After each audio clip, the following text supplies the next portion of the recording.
సాహిత్యం. నేను శాంతి కపోతము. ఎవరు మీరు?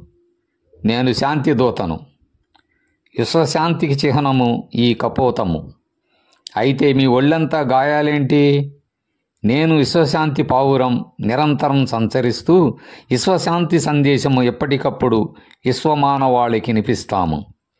అయితే అనాదిగా శాంతి పావురము నేను అనేక ఆటుపోటులకు గురై గాయాల పాలవుతూనే ఉన్నాము.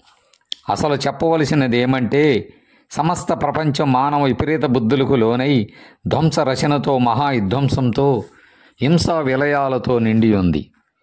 కారణాలేమైనా కావచ్చు. చర్యకు ప్రతిచర్య, హింసకు ప్రతిహింస, ఒక దేశంపై మరో దేశం కత్తులు నూరుకుంటూ యుద్ధ ప్రళయాలు సృష్టించుకుంటూ ఒకరికొకరు శత్రు దేశాన్ని వల్లకాడ దెబ్బలను చేయాలని ధూర్త తలంపులు.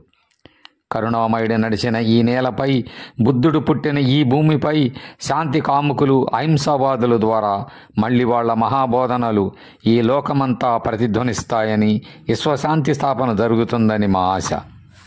ఆ జాడల కోసం మా అన్వేషణ నిరంతరం లోక సంచారము. నేను ఈ శాంతి కపోతము.